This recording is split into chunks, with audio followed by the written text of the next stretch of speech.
Andhra Pradesh deputy CM Pawan Kalyan గారు భక్తుడా, దేశభక్తుడా అనేది కోట్లాది మంది ప్రజలకు ఒక కన్ఫ్యూజన్. ఎందుకంటే ఆయనకు నిలకడ లేని తనంతో ఈ ప్రజలందరూ చాలా కన్ఫ్యూజన్లో ఉన్నారు. సరే చూద్దాం, ఆయన భక్తుడా, దేశభక్తుడా అనేది. ముందు ఆయన భక్తుడా కాదనేది మనం చూస్తే ఆయన ఎన్ని రకాలుగా మాట్లాడిండ్రు. బీజేపీతో ఉన్నప్పుడేమో హిందూ ధర్మం అని, హిందూ దేవుళ్ళని, కృష్ణుడని, రాముడని రకరకాలుగా మాట్లాడతారు. బీజేపీతో లేనప్పుడు మనిషికి మతం ఉంటుందా, కులం ఉంటుందా, ఈవెన్ దేవుడు ఉంటాడా, దేవుడు అనేది ఒక నమ్మకమే కాదా అని రకరకాలుగా మాట్లాడతారు. ఎలా మిమ్మల్ని నమ్మాలి? ఇంకా ఈ మధ్యకాలంలో మీరు అధికారంలోకి వచ్చిన తర్వాత మన పవిత్రమైన తిరుమల లడ్డు కల్తీ వివాదంలో అది జరిగిందో లేదో తెలియకుండా ఏదో మీ సీఎం గారు చెప్పారని, ఆయనని మీరు కాపాడాలని, ఆయన కంటే ముందు మీరు హడావుడిగా ప్రాయశ్చిత్త దీక్ష చేశారే. మీరు చేసిన ప్రాయశ్చిత్త దీక్షలో ఏమన్నా కొంచెమన్నా మీకు ధర్మబద్ధంగా అనిపించిందే? ఒక పక్క మీ అవసరాల కోసం, మీ డబ్బుల కోసం సినిమా షూటింగులు పాల్గొంటూ కాళ్ళకు చెప్పులు వేసుకుంటూ ప్రాయశ్చిత్త దీక్ష చేశారే. ఇదేనా భక్తి? ఇది ఏమైనా భక్తి అంటారా? సినిమా షూటింగ్లు, ఎక్కడో వేయాల్సిన సెట్టింగులు మీకు అనుకూలంగా మీ క్యాంప్ ఆఫీసులు, మీ పార్టీ ఆఫీసుల దగ్గర అదే పని సెట్టింగ్లు వేయించుకొని ఇక్కడ దీక్ష అంటూ చేస్తూ మళ్ళీ అక్కడికి చెప్పులతో పోయి అక్కడ షూటింగ్లు చేస్తూ మళ్ళీ ఇక్కడికి వస్తూ రకరకాలుగా సినిమాల్లో ఎన్ని రకాల పాత్రధారులు ఉంటే అన్ని రకాల పాత్రలు పోషిస్తున్నారే. ఇదేనా మీకు దేవుని భక్తి ఉండే భక్తి? ఇంకా ఇంకొక సందర్భంలో ఏమన్నారు, మా తండ్రి గారు మేము పెద్దగా దేవుని నమ్మము, మా నాన్నగారు సిగరెట్తో దేవునికి ఇచ్చి హారతితో సిగరెట్ కాల్చుకునేవాడు. అదేవిధంగా మీ సోదరుడు నాగబాబు గారు ఏమన్నారు, ఈ యొక్క భక్తి అనేది కేవలం మనిషి నమ్మేదే, మనిషికి ఉన్న వెసులుబాటుని బట్టి దాన్ని మార్చుకుంటా పోతారు, కాబట్టి ఇదంతా నమ్మాల్సిన అవసరం లేదన్నారు. మరి ఏమంటారు?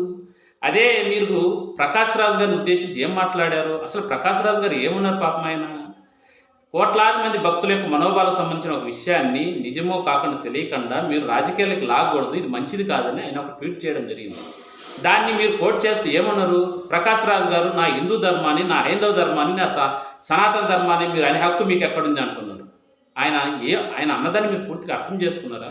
ఆయన అన్నదే తప్పు అయినప్పుడు మీ సోదరుడు నాగబాబు గారు అన్నది కూడా తప్పే కదా, ఆయన ప్రశ్నించాలి కదా. అంటే ప్రశ్నించరా? ఎక్కడ ఉంది మీకు భక్తి? మీరు భక్తి ఉంది అనుకుంటే సరిపోతుంది. మీరు ఎక్కడికి పోయినా నిన్న తిరుమల కాలినడకన పోతుంటే మీరు భక్తి భావంతో పోతుండాలి మీరు అనుకుంటే, కానీ మీ కార్యకర్తలు ఏం చేశారు? దేవుని జెండాలతో పాటు దేవుని యొక్క ప్రతిమలు తీసుకుంటూ మీ పార్టీకి చెందిన వాటితో కలిపి ఇసి పడేయడము, తొక్కుకుంటా పోవడము ఇలా చేస్తున్నారే. ఇదేనా భక్తి? అదేవిధంగా అంత పవిత్రమైన దేవుని సన్నిధిలో ఎవరికి జయనాలి? నమో వెంకటాశయ అని మాత్రమే ఉండాలి. కానీ మీరు ఏం చేస్తున్నారు? పవన్ స్టార్ జిందాబాద్ అంటున్నారు. అది భక్తే? ఇలా మీరు సినిమాల్లో సినిమాటిక్గా ఉన్న విషయాలు మీ జీవితంలో ఆపాదించుకుంటూ అవే అందరూ నమ్మాలని మీరు ఊహించుకుంటున్నారు? ఇంకా మీరు అసలు ఎట్లా నమ్మాలి మీకు భక్తి ఉందని? మీరేమో సినిమాలు తీసేటప్పుడు ఏ సినిమా తీస్తే ఆ పాత్రధారులే పోయి ఆ దేవుణ్ణి, ఇంకొక సినిమా తీస్తే ఆ పాత్రలే పోయి ఆ దేవుణ్ణి విశ్వసించండి అంటారు. ఎట్లా సాధ్యమైంది? జనరల్గా ఎవరికున్న విశ్వాసం, ఎవరికున్న భక్తి, ఎవరికున్న ధర్మం ప్రకారం వాళ్ళు దేవుని కొలుస్తారు. మీరు ఒకనొకప్పుడు ఏమన్నారు? ఈ భూలోకాన్ని నడిపేది జీసస్ అన్నారు ఎన్నో సందర్భాల్లో. ఇప్పుడు ఏమైంది? అట్లనే ఇక్కడ మనం ఒక దేవుడు తక్కువ అని కదా, ఒక దేవుడు ఎక్కువ అని కానీ మనం అనట్లేదు. ఇవన్నీ మీరు అంటున్నాయి. ఈ పరిణామాలన్నీ చూసినప్పుడు ఎట్లా మిమ్మల్ని నమ్మాలి? మీకు భక్తి ఉందని మేము ఎట్లా నమ్మాలి? భక్తి ముసుగులో రాజకీయాలు చేస్తున్నారే, ఇది ఎట్లా అవుతుంది? ఇది ఒక కోణం. ఇంకా రెండో పక్కన మీరు మాటకు లేస్తే నేను దేశభక్తుని అంటారు. ఎక్కడ మీరు దేశభక్తులు? మీ దేశభక్తి ఎలా ఉంటుంది? హిందూ ధర్మానికి సంబంధించినటువంటి మాటలు రకరకాల మాట్లాడతారు. మీరు కమ్యూనిస్టులో కలిసినప్పుడు ఏమన్నారు? ఈ దేశానికి హిందూ మతోన్మాదం అనేది పెద్ద సవాల్ అన్నారు. తర్వాత బీజేపీ దగ్గరకు వచ్చేసరికి ఏమంటున్నారు? హిందూ ధర్మం, సనాతన ధర్మం, హైందవ ధర్మం అని అంటున్నారు. ఎట్లా మిమ్మల్ని మేము దేశభక్తిని కనుక్కోవాలి? దేశభక్తి అంటే ఏదో ఆగస్టు 15వ తేదీనో, జనవరి 26వ తేదీనో, గాంధీ జయంతి రోజు జెండాకు సెల్యూట్ చేసి జనగణన పాడితేనో, లేదు మీలాగా ఆవేశపడి కొండలేకి వెళ్ళిపోయి తుపాకీ పట్టుకోవడమో, లేదా బార్డర్లో తుపాకీ పట్టుకొని దేశానికి సేవ చేస్తేనే దేశ సేవ అనుకుంటున్నారా? అదే కదా దేశ సేవ కానీ, దేశభక్తి అంటే కానీ. ఇంకా ఏం చేస్తున్నారు మీరు? అధికారం లేనప్పుడు ఒకనొక సందర్భంలో మీ ర్యాలీలో మీ అభిమానులు బైకులకు ఉన్నటువంటి సైలెన్సర్లు తీసేసి ప్రజలకు ఇబ్బంది కలిగే విధంగా పెద్ద పెద్ద శబ్దాలు చేస్తున్నప్పుడు మీరు ఏమని చెప్పారు మీ యొక్క అభిమానులకు?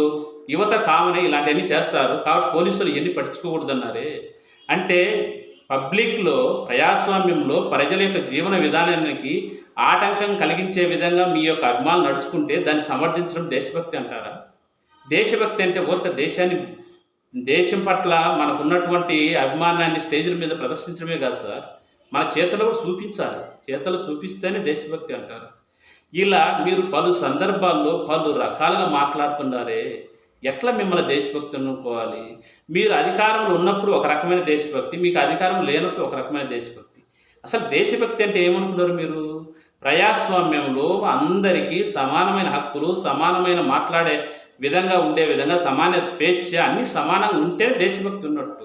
ఎట్లా మీరేమో అందరిని తిట్టచ్చు, మిమ్మల్ని మాత్రం ఎవరు ఏమనకూడదు. మీరు మాత్రం ఎవరినైనా పిసికేచ్చా, నరికేచ్చా, చంపేచ్చా, తీసేచ్చా, పైకి ఎగరేచ్చా, కింద పడేచ్చా, రకరకాలుగా మాట్లాడుతున్నారు. ఇది ఏమన్నా దేశభక్తి అంటారా? దేశంలో శాంతియుతంగా సామరస్యంగా జనాలందరి మధ్య జీవన విధానము కలివిడిగా ఉంటేనే అదే కదా దేశభక్తి. ఇలాంటి ఆచరించకుండా మీరు దేశభక్తులు అనుకుంటే ఎట్లా నమ్మాలి?